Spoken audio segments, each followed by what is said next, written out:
If that doesn't make sense, let me give it to you this way. Imagine this is the last day of this class, Shanti, and you haven't done any work. And you come to my office like a beggar, and you say, Amir, I've attended all the classes, and I have a big mouth. I've talked throughout the semester. I ask question after question after question.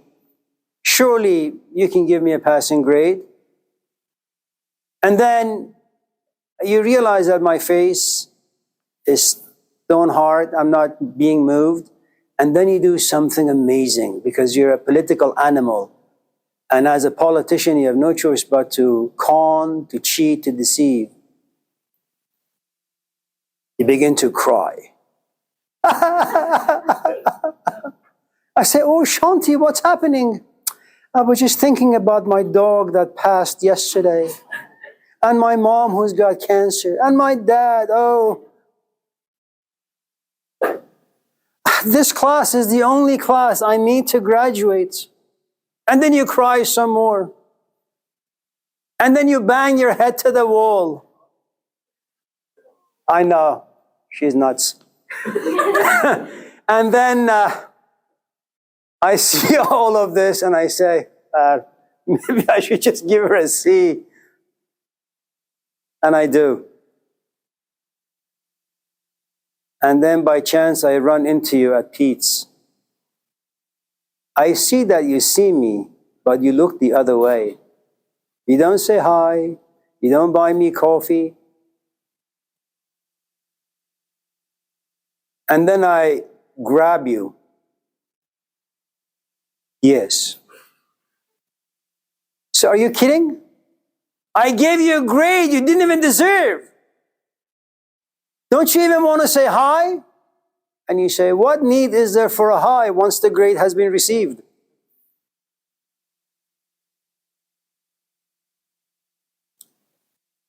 Huh?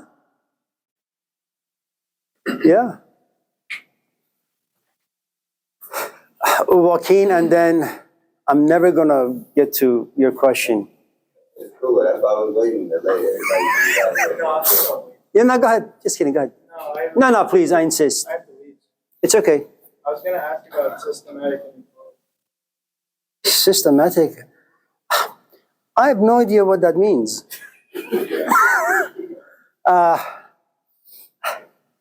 Jesus Christ. Yeah, no. Okay, look. That's why I didn't want to ask. Look, let me just put to rest such questions by giving you a very crude and simple analogy.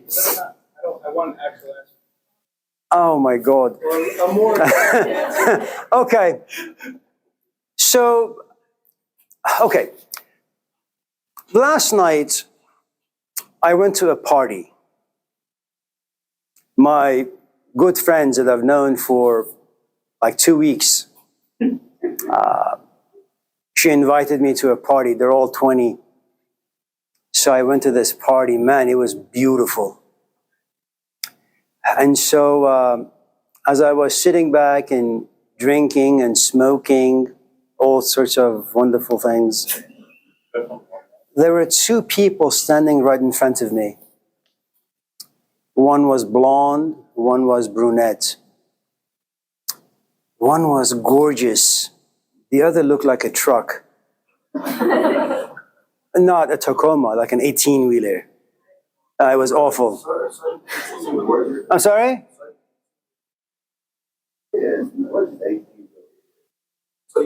Yeah, this was like a really run-down 18-wheeler. Yeah, it was bad. It was bad and dirty and ugly. Now, and so I begin to approach the attractive one. I look at her and say, hi. How you be doing? Okay? And all of a sudden, my friend who had invited me taps me on my shoulder and says, what are you doing? I'm saying hello. Why? I want to win the lotto. She says, but what about her? So what about her? What about this other one? You know, you're making her feel bad about who and what she is. you should also say hello to her. I say, why? I'm not attracted to her. She says to me, you don't live by bread alone. I said, what the hell does that mean? Inside that truck lives the kingdom of God. The attractive one has the kingdom of God. The ugly one has the kingdom of God. That makes them equal. I said, yeah, but I'm not a Christian. I just see the attractive one. When you talk about equality, there is this assumption, and it's a good assumption, and it's an assumption that came about the 18th century, the age of reason, enlightenment. And it's part of the Christian, which is a great tradition, don't get me wrong. It's really, really good. Okay? And that's one thing you learn in philosophy, hopefully, this semester, that you could be Marcus Aurelius, the Roman emperor, and you can be a philosopher. And you can be Epictetus, a slave, and be a great philosopher. Philosophy allows anyone who's interested to walk through its door, but you have to be interested. Equality exists if I can see the kingdom of God inside you and him. If I don't have that vision, there is no equality.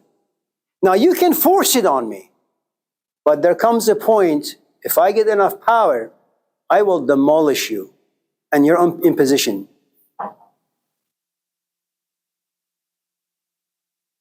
We are part of nature. You may be lamb in this class, I may be lion. Your temperament is to be meek, to be passive, to be compassionate, to eat grass. My temperament is to eat you. You can hold up signs saying, lions, please, can't you be on a veggie diet? You can hold up those signs. And I can eat vegetables like you for maybe 2 weeks. Eventually, one day while you're laying down, I'm going to peak and you're going to look very delicious and I will eat you.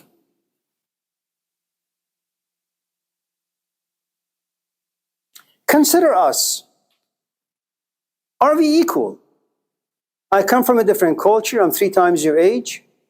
I'm married. I got kids. Experience doesn't make us equal.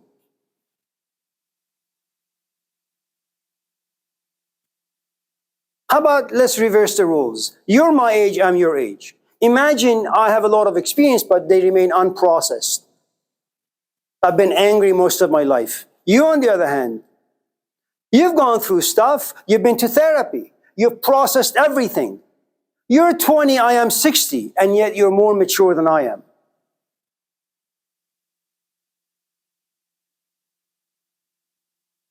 Let's not mistake generosity, kindness, compassion with equality. I'll give you $2 if you want $2, but we are not equal. But I'm willing to be generous enough to give you 2.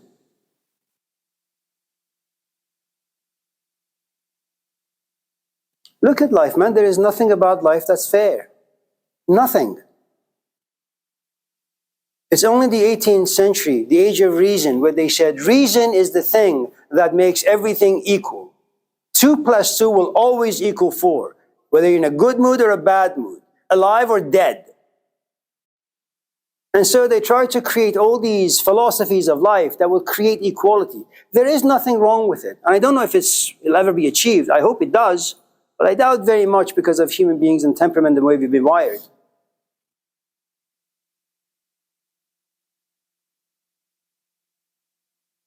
It's nice to think about those things, don't get me wrong. It's really, really good.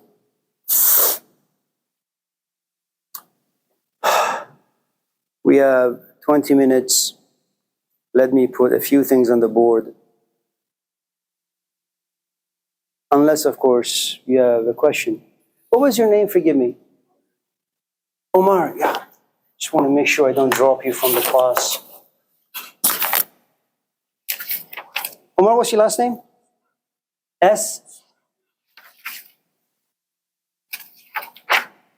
Got Washington, right? Marquise, right? Marquez. Marquez, yeah, you're fine.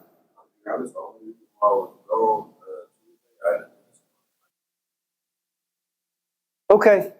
How are your teeth now? Okay. Hurt? It's good.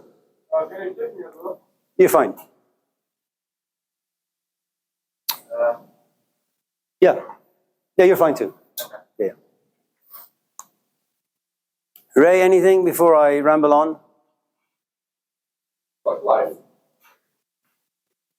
Rambling on, yeah.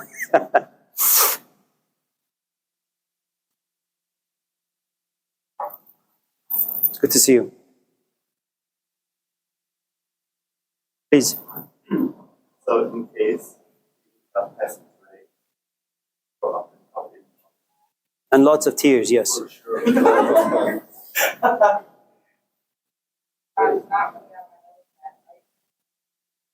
I'm sorry. You know, when you get old, what? No, if it's unattractive, you'll fail. So what if I can't produce beer? You can't produce tears? Come to my office with some onions. Hold them near next to your eyes. Anyone else? Peter. So in the hypothetical of one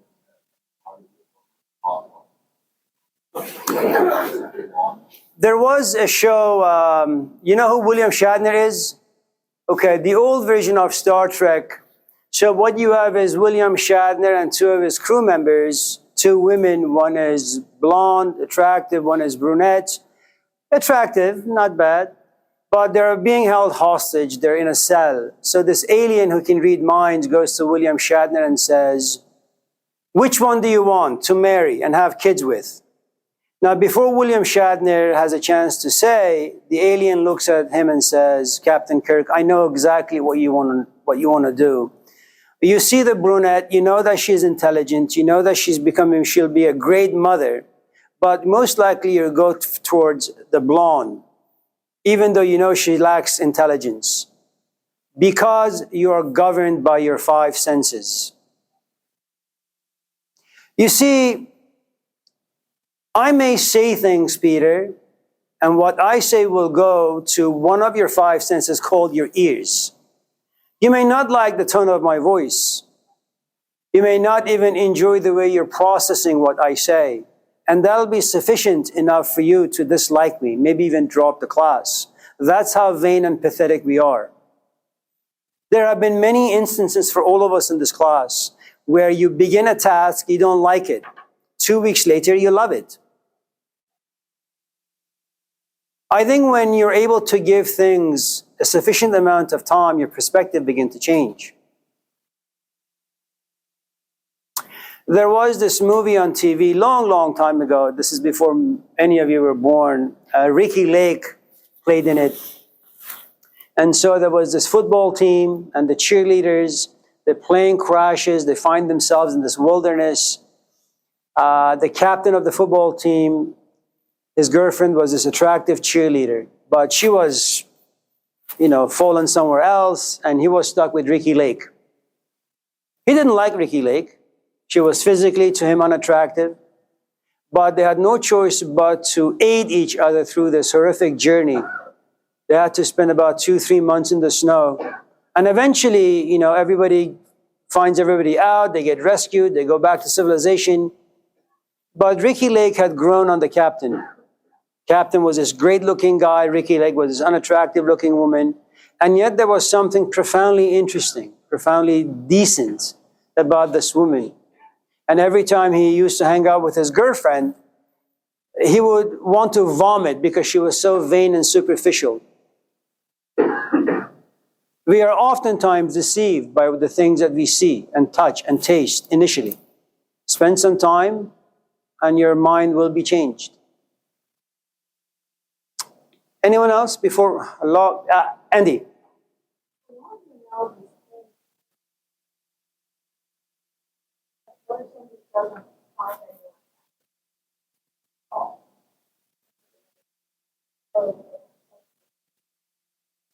Well, I'm sorry? Okay.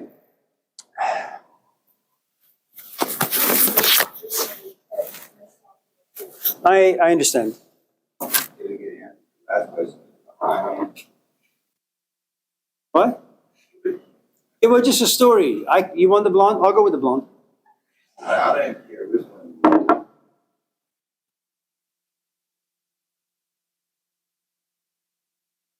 And Shallow Hal. Sorry? You ever seen Shallow Hal? Shallow Hal. Is that with Tony Robbins in the middle, in the elevator? Yeah. It was a stupid movie. I mean, it was great. Okay.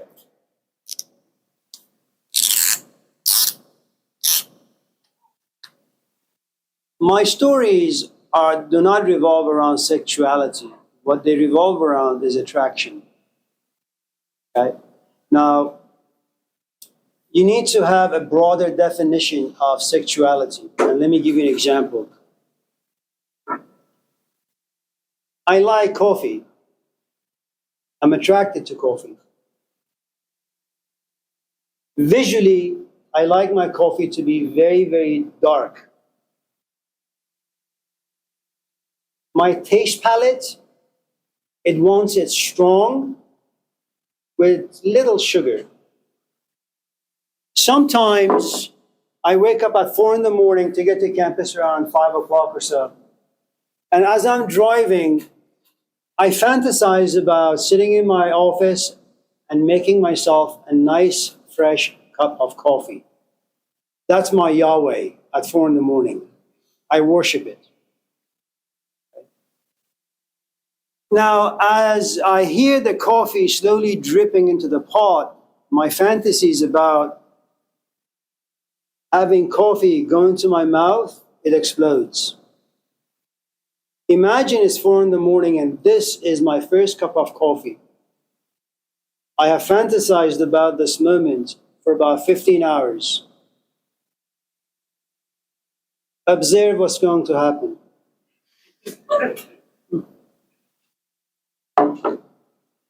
This is called intimacy. Union. My imagination come to life. I hold the cup with liquid in it, and the coffee makes love with my taste buds. And in union, I am happy. Did my taste buds just have sex with coffee? Absolutely. Do I want more of it? Definitely. Myself and this cup, do we have a monogamous relationship? Yes.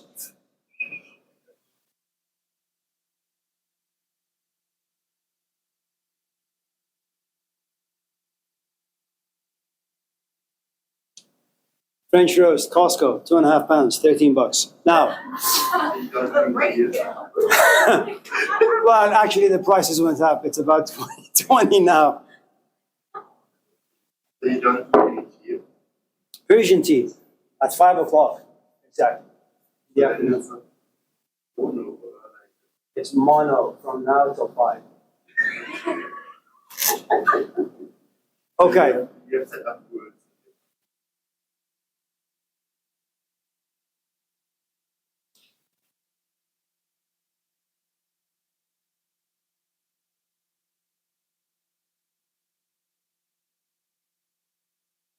Do you have any other questions before I put some things on the board? I'm only asking because we don't really have enough time for me to complete the narrative. I'd rather have a question or two. Yeah. Do revolutions always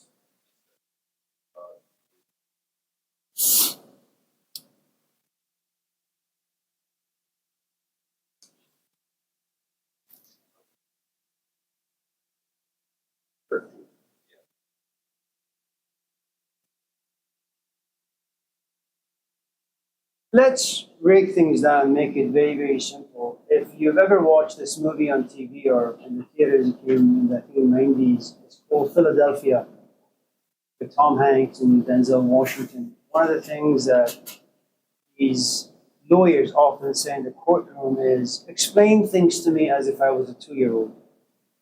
You know, you guys sometimes use big words, and I do the same thing, and we hide behind these big words because they kind of make us more valuable. You know, if I say Snoop Dogg, you may laugh at me, but if I say, for example, James Baldwin, all of a sudden you say, whoa, he knows James Baldwin? And so sometimes we use words as camouflages to hide behind them and elevate our own status. Instead of talking about revolution, ask yourself, why would we revolt against anything? Okay. You're in a relationship, it's going okay. Are there some bumps in the road? Absolutely. Are there things you don't like? Definitely. There comes a point where you say, and I don't really know how it happens, maybe it's over time, things accumulate more and more and more, where it becomes so heavy and it burdens you so much where you say, I no longer want to do this. So you resist. And in resistance, you revolt. So remember, you don't revolt against things that you don't like. If, for example, let's just say you enjoy playing video games, and every time you play video games, you see this very, very sorrowful, sad facial expression on your father's face, for example. And if you become aware of that and you realize that your action is hurting your father, you know, what you do is, your father is sitting there having this food, you want to pick up your phone and play video games. All of a sudden, and you're addicted, and we'll talk about addiction at a different time. And you want to pick it up and play, but all of a sudden, there is the phone, there is your desire, the temptation, all that stuff, passion, there is your father. Now you have two conflicting interests. You want to please yourself, you also want to please your father, okay? But you can't love two masters. You can't love your father, also love video games. They don't work well. So what do?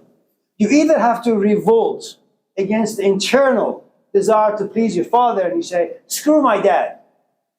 Or you say, screw video games. You have to serve one master, okay? Now, when you become aware, you say, I resist playing video games. But that's not going to be enough. Because resisting video games lives inside you as a desire. There are lots of things you need to overcome. Temptations. What are you going to do? Look at your father and do what? Hey, Dad, how was day? How was your day? Hey, Dad, your hair looks good. Hey, Dad, why is your back hunched? Hey, Dad, what's up? How many times can you say, hey, Dad, before you fall into boredom? Video games, on the other hand, man, they excite you. They create stuff in your brain. So remember, to create any sort of a revolution, there has to be some sort of a resistance, disagreement. And it has to be intense enough where you stand and you say no. That's a huge thing, man. Just in case your parents are divorced, just in case, I don't know if they have, but this is how it usually takes place. They get together at a party, as most young people do. They have intercourse. You come about. They have no choice but to have it. Things get frustrating. They're 18. Their life has been put to stop because of you. Okay? Your dad doesn't want to be in it. Your mom doesn't want to be in it. But there is you. They try and they try and they try. Late at night, they lay next to each other. And your dad says, I tell her today or tomorrow, I just don't want to be here, man. I hate my life. It exists up here.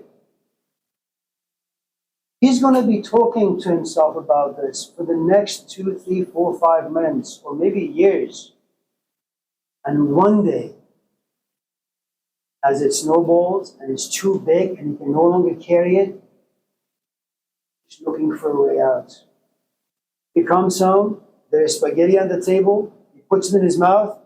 God damn it, it has no taste! I want a divorce! What? You really think it's about pasta? No, it's been collecting for 20 years. That's how revolutions happen. The other thing now you need to know is this. All of us in this class know what we don't want. You know what you don't want. But if I was to ask you, so what exactly is it that you want? You begin to mumble. Revolutions are the result of people knowing exactly what they don't want. When you see someone on the street living in a tent, ask him, what is it you want? I want a home. You give him a home. Give him some roommates. And you realize he has a shelter. He just doesn't know how to create friendships. Even if he does create friendships, he doesn't know how to remove his addictions to protect the home and the friendships. We all in this class know what we don't want. Why? Pain, discomfort, tells you things that do not bring you pleasure. You don't like me, fine, drop this class. What kind of an instructor you like? I want someone who leave me alone. Well, shit.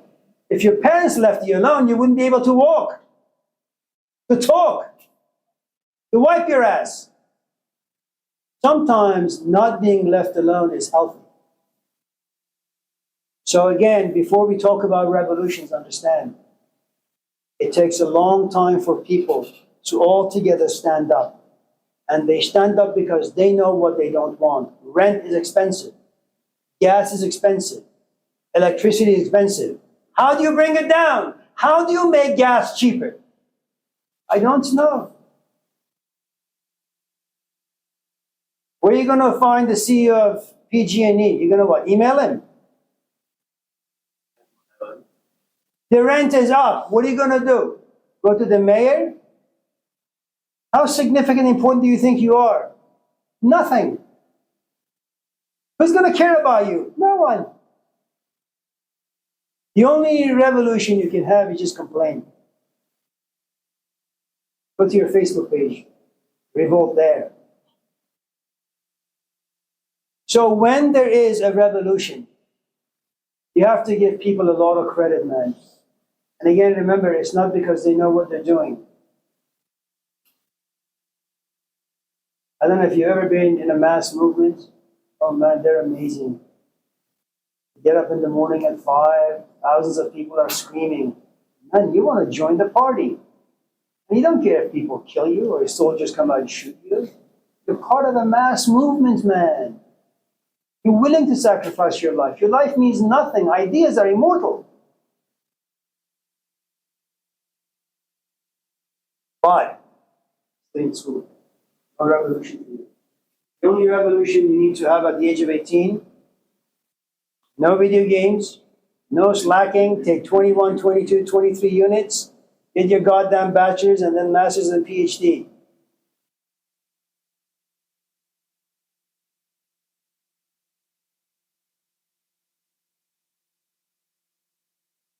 It's so upsetting.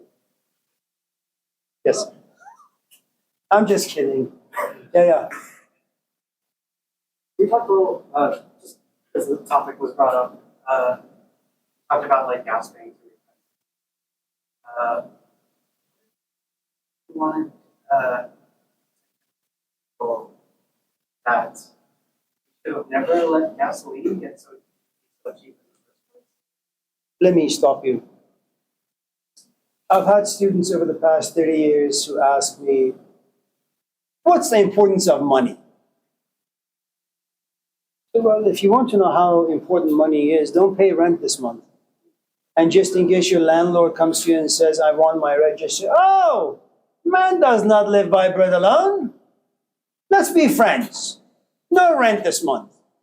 You'll be evicted. Look, the point is it good not to be addicted to things? Absolutely. Is it good not to be addicted to weed, to alcohol, to porn, to gas? Definitely. But you're talking about, at this point in our evolution, we need gasoline. You need to go to school. You need shelter. You need money.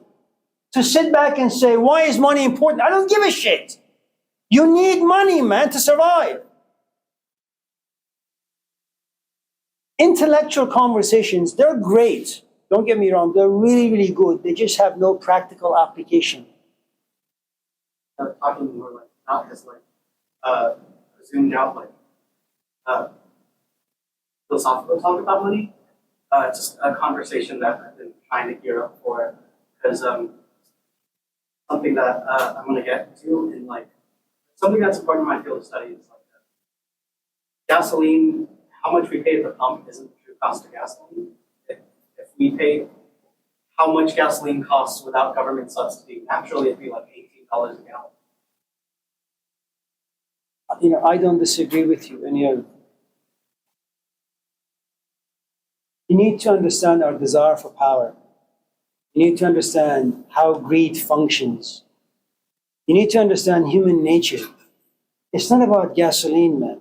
It's about having dominion over other people. We all like that. Next time you go to a party and you guys are having a conversation, like 5 of you, sit back and observe who's talking most. And what exactly is it that they're talking about? It's not that they have anything interesting to say or important to say. They just like to be listened to. They like the attention. They like the power. It's not about the conversation. Where are you going? Please. Have a good day, Thomas. You can't easily talk about gasoline like that without understanding the geopolitics of the whole thing. Saudi Arabia, Yemen, Venezuela, politics. You need Arabs to depend on you so they can control them, so that Russia doesn't get involved. Sometimes it's not about gas. Sometimes it's about controlling someone's land. When you read the history of Japan, man, its constitution was written by America. Why?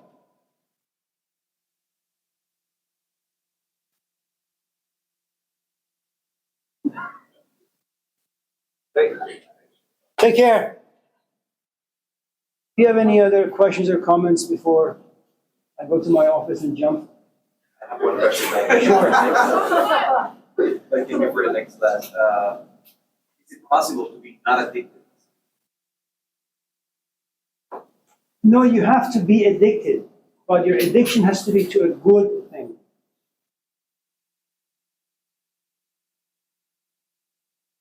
The problem is right now you're far perhaps too young to know what's good for you, what's bad for you. So you need someone from the outside to tell you how you should be, what you should do. And eventually, initially you're going to resist. And if you like them enough, you will do as they say. You have brothers, sisters? Younger? Younger. Do you ever catch your younger brother or sister doing something that you think they shouldn't do? Of course you do. I don't live with them. Oh, you don't live with them. Were you able to live? Well, yeah, when you did live with them, did you ever? Well, you're a saint then. Anyone else? I can talk to you. Yeah. So when you catch your siblings doing something that you think is wrong for them, sit them down and tell them it's actually wrong. Will they listen to you? Hit them. But you won't do that. So the point I'm trying to make is, I need to go to my office. Listen, have a nice day. Have a great weekend. It's good to see all of you. Stay well. Thank you. Wasn't there something you wanted to put on the board? Oh, man. Take care.